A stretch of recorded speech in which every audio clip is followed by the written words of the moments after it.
3인 3색 작전 타임 이창원의 탑픽으로 그 첫 번째 문 함께 열어보도록 하겠습니다. 오늘도 MBN 골드 이창원 매니저와 함께 할게요. 어서 오세요. 네, 안녕하십니까. 이창원입니다. 네, 총선을 하루 앞두고 CPI 발표 그리고 옵션 만기일까지 시장은 앞두고 있는 것들이 많다 보니까 경계감이 조금 아쉽습니다. 그 어느 때보다 이창원의 탑픽이 우리에게 필요한 날이지 않나라는 생각이 드는데요. 이미 방송 함께 하시면서 탑픽 포함한 분들은 오늘 좀 다른 이 기분 느끼셨을 것 같습니다. 어떤 종목 공개할지 앞서서 저희 먼저 시장 이해 한번 해보도록 하시죠. 첫 번째 질문 열어보겠습니다. 네, 자 총선 전 숨고르기 장세, 총선 후 전망은 이 내용 보겠습니다. 네, 이창원 매니저의 전망 함께 열어보시죠. 네, 지수에 강한 반등을 예상한다라고 말씀해 주셨어요. 네, 보통은 이제 총선 전에 지금 이제 시장이 정책 기대감으로 오른 다음 총선이 끝나고 하락하는 경우가 굉장히 많습니다. 그런데 이번에는 총선 전 정책 그 수혜를 지금 지수가 거의 못 받고 있는 상황이거든요. 네. 그러다 보니까 오히려 총선이 끝나고 재료 소멸이 되면서 증시가 강한 반발 매수세가 나올 수 있습니다. 그래서 저는 오늘 여러분들 이제 보면은 오늘 이제 끝나고 내일 휴장이고 네. 그다음에 내일 모레 시작하는데 옵션 만기일이에요. 그쵸. 그러면 이제 옵션 만기일 날 그러면 시장이 어떻게 될 것이냐. 네. 네, 지금 이제 오늘 보면은 지수가 지지부진하지 않습니까? 그러면 이런 상황에서는 이제 두 가지 시나리오를 세워볼 수 있는데 네. 먼저 옵션 만기일 날 뭐 ELW나 아니면은 그 또 이제 파생하시는 개인 투자자가 보통은 이런 날 이제 전날 시장이 지지부진하면 보통 지수 하방에 베팅을 좀 많이 하는 편입니다. 네. 그래서 아니면은 이제 그 뭐 이제 위아래로 베팅을 할 수도 있겠지만은 근데 중요한 거는 지수를 움직이는 기관 외국인들은 결국은 이제 두 가지 시나리오 중에 하나가 삼성전자를 끌어올려서 지수를 좋게 만들든가 네. 아니면 이제 기관 외국인들 입장에서 아니면 삼성전자는 보합으로 그 지수를 보합으로 놓기 위해서 삼성전자를 묶어놓고 네. 그 다음에 반도체 소부장이나 개별주를 급등시키든지 그런 시나리오로 갈 것 같습니다. 네. 그래서 제가 봤을 때는 어찌됐건 지수는 갈 것으로 보고 있습니다. 그러니까 삼성전자를 중심으로 가든 아니면 삼성전자를 제외하고 개별주로 가든지 그러면 후자인 경우에는 지수는 많이 안 오르겠지만 오히려 개인 투자자들이 더 투자하기 좋은 장이 펼쳐질 수 있다는 말씀 드려보도록 하겠습니다. 네, 오히려 우리에게 기회가 총선 이후에 올 수 있다라고 말씀해 주셨습니다. 그럼 두 번째 질문도 함께 열어보시죠. 자, 구리 가격 고공행진 관련주 전략은 이 내용 보겠습니다. 네, 구리의 가격이 14개월 내 최고치입니다. 이창원 매니저의 전략은 무엇일까요? 네, 대장주 2구 산업은 저점 매수도 지금 가능하다라고 말씀해 주셨어요. 네, 맞습니다. 2구 산업 같은 경우에는 제가 이창원의 탑픽 바로 이 자리에서 여러분들께 또 말씀을 드려서 굉장히 좀 강한 상승세를 보여준 부분이고요. 지금 이제 구리 가격에 대해서 이슈가 나오고 있지만 사실은 2구 산업 말씀드릴 때 벌써 지난주에 어느 정도 좀 예상하고 말씀드렸던 부분입니다. 그래서 제가 말씀드렸던 예측했던 내용이 이제 나와서 이제 구리 관련주들이 이슈가 좀 되는 건데요. 제가 봤을 때는 이 구리 가격 상승에 대한 기조는 더 진행될 것이다. 저는 그렇게 보고 있습니다. 네, 구리 가격 상승은 더 지속될 것이다라고 말씀해 주셨습니다. 이렇게 오늘 시장에 대한 이해까지 함께 해봤고요. 이창원의 탑픽에는 어떤 종목이 있는지 하나씩 함께 포착해 보도록 하시죠. 일단 가장 먼저 저희가 어제 매수했던 종목이죠. 이 코리아 FT 이 4월 8일 날 매수해서 현재 9% 수익 이어가고 있습니다. 네, 이제 코리아 FT는 바로 이제 캐니스터, 네. 지금 하이브리드에 들어가는 카본 캐니스터를 만드는 회사다라는 말씀 드리면서 말씀을 드렸는데, 그러니까 정작 추천했을 때 그 장중에는 안 움직였는데 시간에 폭등이 나왔어요. 그래서 지금 이제 오늘 아침에 갭이 크게 떴고요. 그리고 나서 이제 쭉 밀렸죠. 그래서 어제 네. 매수하신 분들은 어느 정도 뭐 수익 챙기셨을 것이다. 이렇게 좀 말씀드릴 수가 있겠고요. 물론 이제 눌렀다가 또 거래량 감소하고 매집한 다음에 다시 갈 겁니다. 그래서 충분히 지금 이 종목도 저점에서 담아 놓으면 다시 한번 턴어라운드 되는 흐름 여러분들 예상해 볼 수 있다라는 말씀 드려보도록 할게요. 네, 그럼 두 번째 종목도 함께 살펴보도록 하겠습니다. 가온 전선이고요. 30%가 상승하면서 이미 목표가는 터치하고도 넘었습니다. 네, 이제 가온전선은 이제 전선 관련주로 말씀을 드렸었는데 뭐 얼마 안 됐습니다. 4월 5일이니까. 그래서 지금 거래량이 터지면서 이제 오늘도 이제 추가 급등하면서 41,700원을 찍었는데 최근에 전선 관련주가 워낙 좀 그 테마로 핫하다 보니까 이제 주가가 급등하고 지금 윗꼬리가 좀 달렸습니다, 오늘. 네. 하지만 이제 어느 정도 소강 상태를 보이고 지금 전선 관련주는 저는 개인적으로 좀 다시 한번 갈 수 있다 이렇게 좀 보는 입장입니다. 네, 전선 관련주를 보유하고 있는 사람 정말 부럽다라는 이야기가 시장에서 들끓고 있는데요. 저희가 바로 그 종목으로 수익을 냈고요. 한 가지만 더 잠시 언급을 하자면 어제 언급했던 현대로템 역시 오늘 장 초반부터 정말 잘 가고 있잖아요. 네,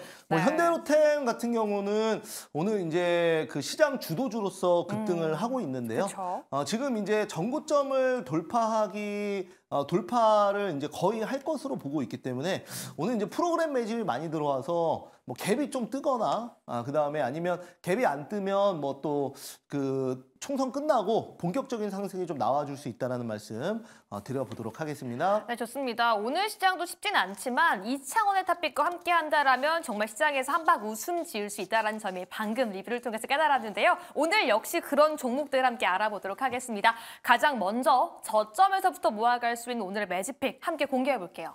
네, 자 오늘 제가 볼 종목은 바로 먼저 첫 번째로 차량용 반도체 관련주인 텔레칩스를 보도록 하겠습니다. 네, 반도체는 반도체인데 차량용 반도체를 가지고 오셨어요. 네, 맞습니다. 이제 자율주행에 연계된 종목이라고 말씀을 좀 드려볼 수가 있겠고요. 네. 추천을 하게 되는 근거는 우선은 이번에 이제 바로 어제 주제가 테슬라가 요즘에 왜 이렇게 떨어지나 이런 네. 질문이었는데 제가 어제 그 답을 뭐라 그랬죠? 항상 대중들은 떨어지면 악재만 눈으로 본다. 그래서 오히려 네. 그렇게 대중들이 이 회사 안 좋다고 할 때 좀 객관적으로 보고 오히려 매수해야 된다 이렇게 말씀드렸는데 뭐 아니나 다를까. 바로 상승했어요. 네, 어제 이제 테슬라가 또 뭐 나스닥 안 좋은 가운데에서도 나홀로 강한 급등을 보였죠. 그런데 그 이유가 이제 그 로보택시가 그쵸. 이번에 이제 공개가 됐는데 지금 이제 핸들이 없는 그 로보택시예요. 네. 그래서 저도 이제 이 사진을 봤는데 여기에 이제 그 급등을 하고 있다. 이런 그 기사가 좀 나왔고요.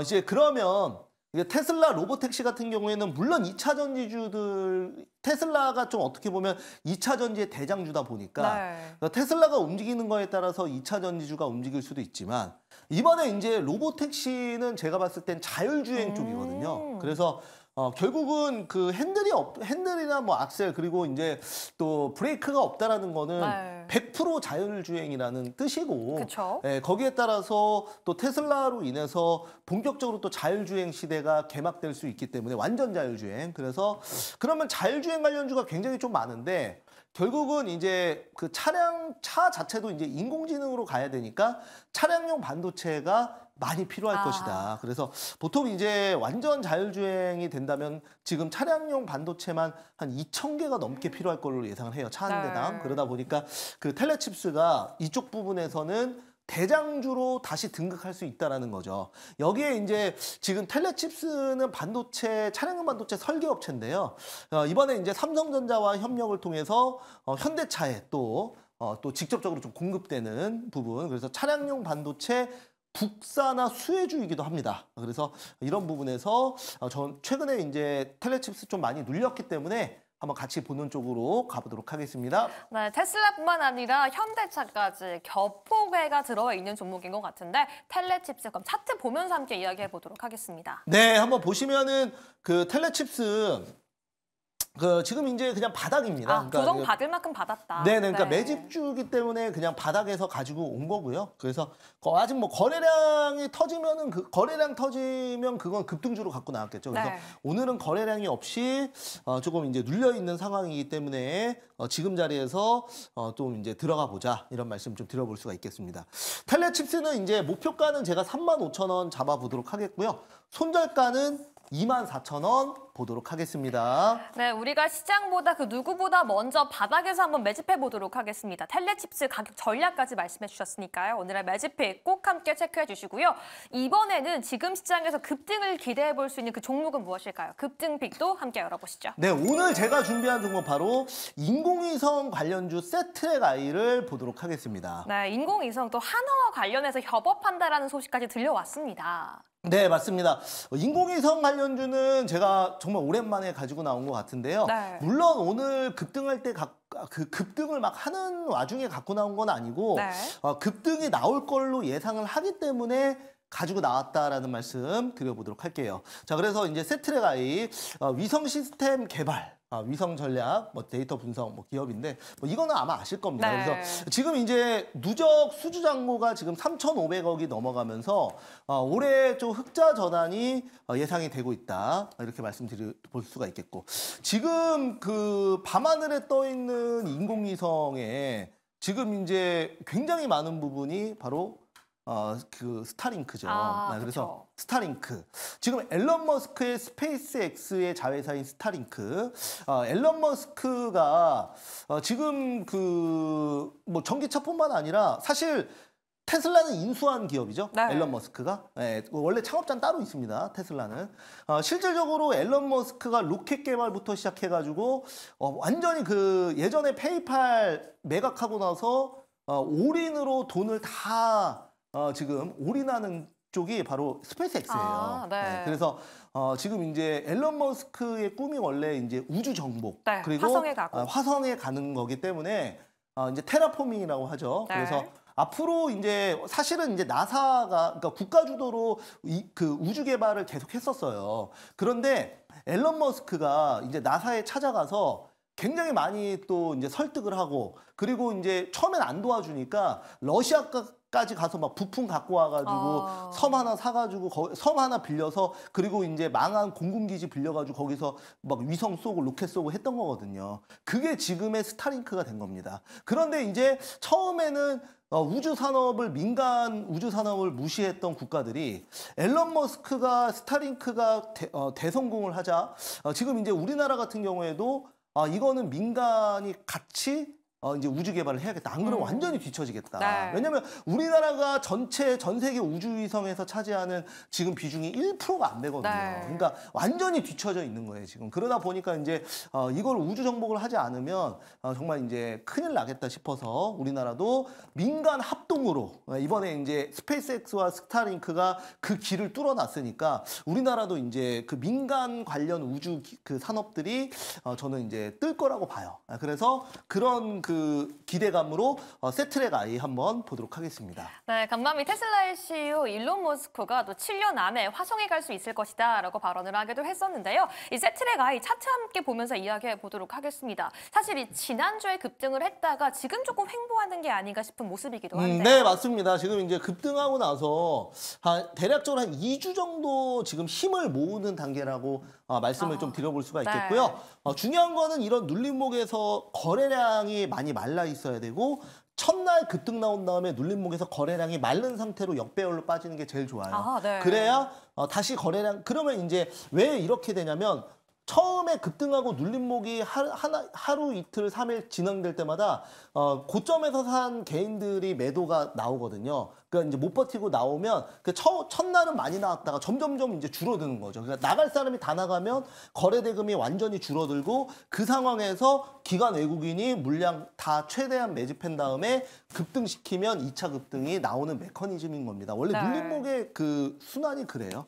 그래서 세트랙 아이는 제가 목표가는 51,000원 말씀드려보도록 하겠고, 손절가는 41,000원 말씀드려보도록 하겠습니다. 네, 지금 차트상으로도 우리가 급등을 예고해 볼 수 있다라고 말씀해 주시면서 세트랙 아이 가격 전략까지 제시해 드렸으니까요. 꼭 함께 체크해 주시기 바라겠습니다. 저희 이렇게 두 가지 종목 탑픽에 포함해 봤는데요. 계속해서 총선 앞두고서 시청자분들 함께 공부하고 싶다라고 하신다면 어떤 채널을 이용하면 될까요? 네, 저 포털 사이트에서 2차 거래드 검색하시면 오실 수 있고요. 통해서 포털 사이트 통해서 여러분들 지금 그 네이버 밴드 제가 이제 지금 하고 있습니다. 그래서 많은 분들이 이용하시고 계시고 무료로 제가 매일매일 지금 이제 공부한 자료나 신문 스크랩들 올려드리고 있으니까 참고해 주시기 바라겠습니다. 뭐 지금 그 시장은 양대 지수가 좀 지지부진한데 총선 끝나고 그래 옵션 만기일 날 끝나고 올라가든가 아니면 옵션 만기일 날 본격적으로 좀 그 지수 올릴 수도 있어요. 그래서 지금 이제 오늘 같은 경우에 오후에 종가 베팅하면 좋을 것 같습니다. 제가 어제 공개 방송에서 HB 테크놀로지 그 종가 베팅했다고 말씀드렸었죠. 그래서 오늘 아침에 크게 급등할 때 전량 차익 실현했습니다. 그리고 이제 오늘 저도 이제 반도체 다시 한번 다른 쪽으로 좀 살 것 같은데 오늘 그 꼭 이제 그 목요일 날 또는 금요일 날 증시 지수 올라오는 거 보고 따라 사면 늦어요. 그래서 오늘 같은 날 좀 눌린 종목을 좀 끼 있는 종목들 중에서 눌린 종목을 밑에 사신다면 충분히 또 목요일 날 웃으실 수 있을 것이다. 그렇게 말씀드려보도록 하겠습니다. 네, 좋습니다. 그래서 2차원의 토픽 2가지 종목 모두 담아봤습니다. 그럼 계속해서 조규준 매니저 시장 어떻게 바라보고 있는지 지금 바로 함께 만나보시죠.